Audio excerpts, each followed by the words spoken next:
Alors, dans cette vidéo, on va parler d'une notion qui s'appelle la dénombrabilité et qui concerne donc les ensembles qui seront dits ensembles dénombrables. Prenons l'ensemble des entiers naturels. Alors, par définition, il est constitué des nombres qui nous permettent de compter les choses. C'est pour ça que c'est l'ensemble le plus naturel pour l'être humain. Alors, il est constitué des nombres 0, 1, 2, 3, 4, 5, 6, etc.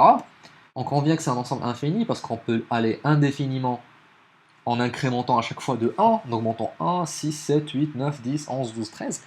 Et ce qui est intéressant, c'est qu'on peut lister les éléments de n. On peut les lire de façon successive, on peut les énumérer. Donc, je vais marquer comme ça, énumérable. Et donc, cette nature intrinsèque de l'ensemble des entiers naturels, on va essayer en mathématiques de la généraliser à des ensembles plus abstraits et de dire qu'un ensemble est dénombrable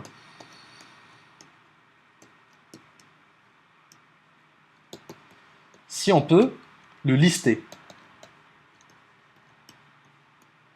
comme on peut le faire pour n. De façon plus rigoureuse, dénombrable, c'est être en bijection avec n. Alors, nul besoin de connaître la notion de bijection. Dénombrable, c'est le fait d'être mis en correspondance complète avec n. Alors bien entendu, l'exemple le plus trivial d'un ensemble qu'on peut lister, c'est un ensemble fini. Par exemple, l'ensemble chaise,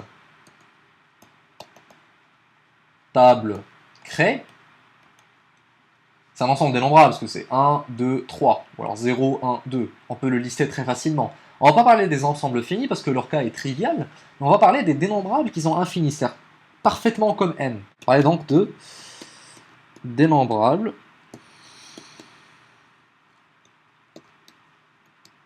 infinis.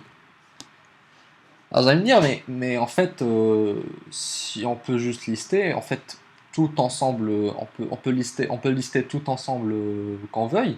C'est pas très vrai, parce que si par exemple je prends ce secteur, et si je m'amuse à dire quel est l'ensemble des parties de ce secteur, alors, le premier va me dire, oui, ce secteur, je peux en décrire cette partie, cette partie, cette partie, cette partie, cette partie, cette partie, mais cette partie aussi, et cette partie aussi, et cette partie, et cette partie, et cette partie-là, etc. Alors, rien ne nous garantit que l'ensemble des parties d'un secteur est dénombrable. Ce sera certainement l'objet d'une prochaine vidéo. Alors donc, être dénombrable infini, c'est être à la fois infini, bien sûr, mais être listable. C'est-à-dire qu'on peut mettre l'ensemble dans une liste. Et la façon la plus rigoureuse d'exprimer ça, c'est de dire qu'on est en bijection avec n. Être en correspondance avec n. C'est-à-dire que un ensemble A est dénombrable si on peut lister les éléments de A en mettant en correspondance avec n. N qui est bien sûr 0, 1, 2, 3, 4. Et donc là, on voit qu'il y a une correspondance parfaite. Donc A est un ensemble dénombrable. Alors, on va juste finir cette vidéo rapidement sur un exemple très facile d'ensemble dénombrable, qui est l'ensemble Z. C'est un ensemble des entiers relatifs. Alors cet ensemble, il est constitué des entiers négatifs et des entiers positifs. 4, 5, etc. Alors là, on peut faire l'erreur naïve de se dire oui, mais on ne peut pas mettre ça en correspondance avec n parce qu'il n'y a pas un commencement, il n'y a pas un début. Il n'y a pas un début des nombres négatifs parce qu'on peut aller jusqu'à moins l'infini dans ce sens, comme on peut aller jusqu'à plus l'infini dans ce sens, et on est troublé parce qu'on dit oui, mais par où on peut commencer. Alors la manière la plus facile de dénombrer l'ensemble